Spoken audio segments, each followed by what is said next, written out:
नमस्कार। मैं मोरेश्वर बड़गे। हाय महाराष्ट्र यूट्यूब न्यूज चैनल में आपका स्वागत है। मोदी सरकार का बजट अभी हाल ही में पेश हुआ। उसमें टूरिज्म इंडस्ट्री को बड़ी अपेक्षाएं थी। तो अभी टूरिज्म इंडस्ट्री को इसमें बजट में क्या मिला, क्या मिलना चाहिए था, तो मिला क्या, उस बारे में अपने साथ चर्चा करने के लिए बैठे हैं डेस्टिनेशंस ट्रेवल्स के प्रोप्राइटर राजू अकोलकर। राजू अकोलकर पिछले 15 साल से टूरिज्म फील्ड में है और कई लोगों को वो देश विदेश घुमा के लाया है। टूरिज्म बढ़ाने में नागपुर का और खास में राजू का बहुत बड़ा हाथ है। तो ये बजट के बारे में उनको क्या लगता है, वाकई टूरिज्म को मदद होगी क्या? राजू अकोलकर। नमस्कार। हेलो महाराष्ट्र के दर्शकों को मेरा नमस्कार।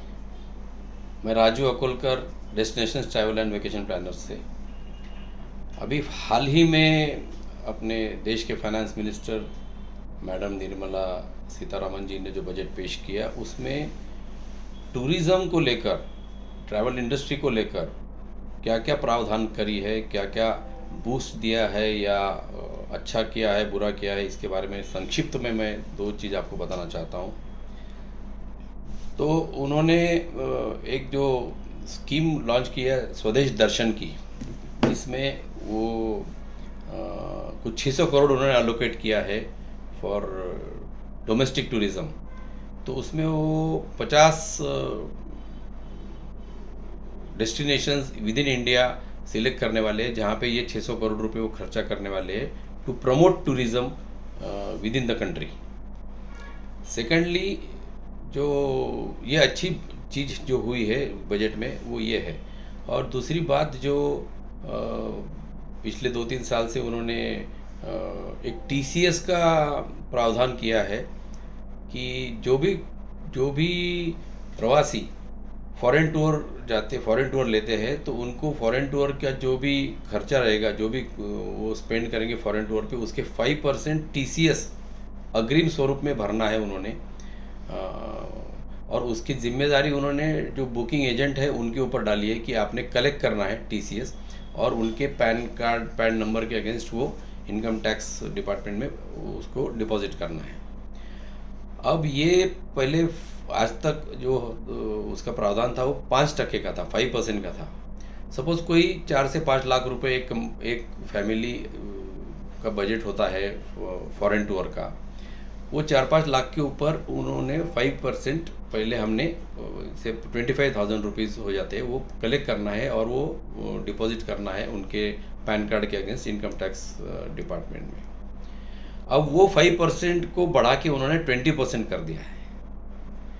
तो किसी भी फैमिली का बजट जो रहता फॉरेन टूर करने का, जो वो इसकी वजह से टॉपसी टर्वी होने वाला है, उनका बजट बिगड़ने वाला है, क्योंकि 20% जो है वो बहुत बड़ा अमाउंट हो जाता है टोटल। क्योंकि कैसा साल भर वो अपना प्लान करते हैं, सेव करके वो कि एंड ऑफ द ईयर हम एक वेकेशन लेंगे इस पैसों से। तो पता चला कि वो बजट जो रहेगा उन्होंने जो प्लान किया रहता है उसमें 20% का इजाफा होता है। हालांकि वो पैसे उनको बाद में वापस मिलने वाले, बट आज के डेट में उनके जेब से बाहर जाने वाले वो पैसे। तो 5 लाख के ऊपर 20% बोले तो ऑलमोस्ट 1 लाख रुपए होता है। यानी उनका बजट जो 5 लाख का रहेगा वो 6 लाख पे चला जाएगा। एंड ऑफ द ईयर जब कभी भी वो रिटर्न फाइल करेंगे उसके अगेंस्ट वो 1 लाख रुपए एडजस्ट होना है, नो डाउट। वो कोई एडिशनल कॉस्ट नहीं है, बट आज के डेट में वो पेमेंट करना इज़ अ कॉस्ट, ये एक भुर्दंड जिसको कहेंगे, और वो प्लानिंग में उनको लेना पड़ेगा, जिसके वजह से फॉरेन टूर्स जो है टूरिस्ट जो है, फॉरेन जाने वाले जो टूरिस्ट है इंडिया से, वो डिस्करेज हो जाएंगे to take up a foreign tour. मुझे ऐसा लगता है कि इस सरकार का ये इंटेंशन भी है ताकि डोमेस्टिक टूरिज़्म को उससे बढ़ावा मिले, लोग फॉरेन ना जाए, ताकि इंडिया से जो फॉरेन करेंसी जाएगी बाहर, वो उसको भी रोक लगेगा। इंडियन टूरिज़्म, डोमेस्टिक टूरिज़्म को भी बढ़ावा मिलेगा। ये दो मेजर मुद्दे इस बजट में देखने में आए हैं। और ट्रैवल इंडस्ट्री यानी कि जो हम लोग हैं, जो ट्रैवल इंडस्ट्री में है, जो ट्रैवल एजेंट्स है, एयरलाइंस है, ये लोग थोड़े से नाराज़ है इस मुद्दे को लेकर, जिसका 20% 5% से 20% किया। हालांकि जब 5% किया तभी हमने इसका प्रोटेस्ट किया था कि ये हमारे ऊपर इसकी जिम्मेदारी ना डाले, और ना ही इसको किसी और तरीके से आप उसको मॉनिटर कर सकते लोगों का। इससे डेफिनेटली जो कैश में कुछ व्यवहार हो रहे थे टूरिज़्म में, ट्रैवल में, वो उसको इससे कंट्रोल हो जाएगा। कंट्रोल करने के लिए ही इसको लाया गया था 5% के स्वरूप में। बट अगर 5% से भी कंट्रोल हो रहा है तो सेम चीज़ जो 20% से करना था उन्होंने, वो सेम चीज़ 5% से भी हो रही थी। बट अब ये 20% होने से ये डिस्करेजमेंट आ गया, डिस्करेजमेंट का एक एंगल आ गया है फॉरेन जाने वाले टूरिस्टों में, और जिसकी वजह से वो डिस्करेज हो जाएंगे फॉरेन जाने से। उसका डेफिनेटली फ़ायदा डोमेस्टिक टूरिज़्म को मिलेगा, और वही मेरे ख्याल से इस सरकार की मंशा है, वो ऑब्जेक्टिव है ये 20% लगाने की वजह से, ताकि इंडिया में जो पैसा है वो इंडिया के इंडिया में ही रहे, और इंडियन टूरिज़्म इंडस्ट्री बोलो, होटल बोलो, या बाकी साइट सीइंग जहाँ जहाँ कुछ भी किसी चीज़ पे भी, होटल हो गया, रेस्टोरेंट हो गए, इसके ऊपर लोग इंडिया का पैसा इंडिया में ही खर्चा करे, ये उसके पीछे का उद्देश्य है, ऐसा मुझे लगता है। हालांकि सरकार ने अभी उसके ऊपर कुछ स्पष्टीकरण दिया नहीं है। इसके बावजूद आज भी हम लोगों ने एक गुहार लगाई है सरकार को, ताकि ये जो 5 से 20% का जो इजाफा किया है, इसको रोल बैक किया जाए, ऐसी हमने रिक्वेस्ट करी है गवर्नमेंट को। एक रेफरेंडम एक ये दिया है हमारे ट्रैवल एसोसिएशन के माध्यम से। पर यही एक प्रॉब्लम है क्या? इसके अलावा कोई समस्या नहीं है आपके इंडस्ट्री के सामने? इंडस्ट्री में बहुत बड़ी समस्या तो ये है सर कि हमारे ट्रैवल इंडस्ट्री का दर्जा ही नहीं दिया आज तक किसी भी सरकार ने। ये बहुत बड़ा एक इंडस्ट्री का दर्जा देना चाहिए, जिससे जुड़े हुए इंडस्ट्री का दर्जा देने से जिससे जुड़े हुए जो बेनिफिट्स मिलते हैं हम लोगों को, जो कि इस इंडस्ट्री के एक घटक है, वो एक फ़ायदा उस फायदे से हम वंचित है आज की डेट में। तो उसके लिए कोई आवाज़ उठा रहा है? मुझे हमारे नेशनल बॉडी जो है travel agent association of India tie, वो हमारे वो प्लेटफॉर्म से हम कंटिन्यूसली इस चीज़ को एड्रेस कर रहे हैं, सरकार के पास ये दे रहे हैं, रिक्वेस्ट पहुंचा रहे हैं, बट कुछ हो नहीं रहा उस डायरेक्शन में। राजू, आप नागपुर में बैठते हो, नागपुर में रामटेक है, चंद्रपुर है, तड़ोबा, मुझे एक से एक देखने लायक चीज़ें हैं।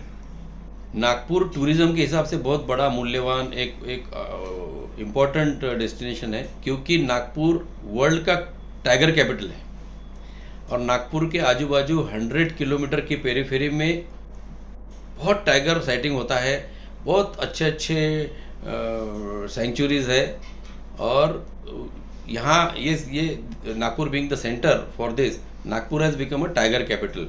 और हम ट्रैवल फ्रेटर्निटी में, ट्रैवल इंडस्ट्री में हम लोग इसको बहुत प्रमोट कर रहे हैं, और जिसके फलश्रुत हमने देखा है कि काफ़ी बाहर के लोग यहाँ आए हैं। गए 2 साल में जब कोरोना था तो ये आजू बाजू जैसा तड़ोबा हो गया, महाराष्ट्र साइड का पेंच हो गया, इधर करांडला करके एक यहाँ से 60-65 किलोमीटर पे ही टाइगर आपको दिख जाएगा नागपुर से।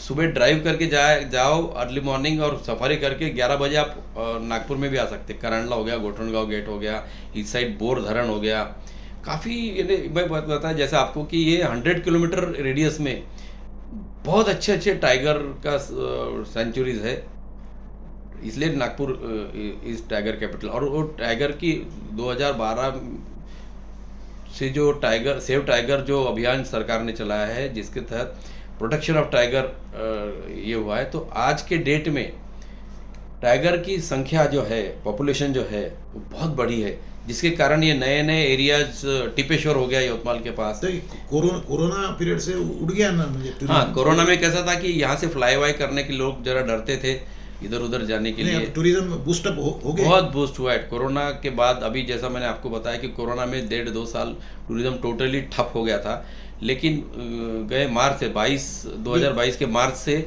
इसको रिवेंज टूरिज्म जिसको हम कहते हैं, लोग निकल रहे हैं। लोगों ने 2 साल जो बंदिश करके रखे थे कोरोना की वजह से अपने अपने घर में, वो वहाँ से लोग बहुत ये हो गए, बोर हो गए थे घर में, फैमिलीज कहीं बाहर जा नहीं पा रही थी। तो अभी ये मार्च 2022 से टूरिज़्म बहुत अच्छे से बढ़ गया है और काफ़ी मल्टीफोल्ड उसका इंक्रीज़ हुआ है टूरिज़्म। सिर्फ नागपुर नहीं, टोटल इंडिया में और टोटल वर्ल्ड में जिसको हम रिवेंज टूरिज़्म बोलते हैं, वो उसको काफ़ी बढ़ावा मिला है। और बढ़ सकता है। और सरकार ने मुझे टूरिज्म को वैसे फैसिलिटीज उपलब्ध किया या टूरिज्म का एक दर्जा दिया उद्योग का, करेक्ट। तो उसमें काफ़ी हो सकता है। हाँ, मूलभूत सुविधाएं जो है, जो डेस्टिनेशंस है, टूरिस्ट डेस्टिनेशन जिसको हम कहते हैं कि जहाँ पे लोग आ सकते हैं, ऐसे आइडेंटिफाई किया और वहाँ पे मूलभूत सुविधाएं उपलब्ध कर दी सरकार ने। अच्छे रोड्स हो गए, वहाँ पे साफ सफाई हो गई, वहाँ के आजू बाजू कुछ अच्छे होटल्स को आपने मान्यता दी, और तो काफ़ी उससे रोजगार भी ये हो जाता है। Tourism industry one of the biggest industry है एज अ होल, जो रोजगार देने में बहुत महत्व की भूमिका निभाते हैं। तो इसलिए इस इंडस्ट्री को इग्नोर नहीं करना चाहिए सरकार ने। Thank you Raju.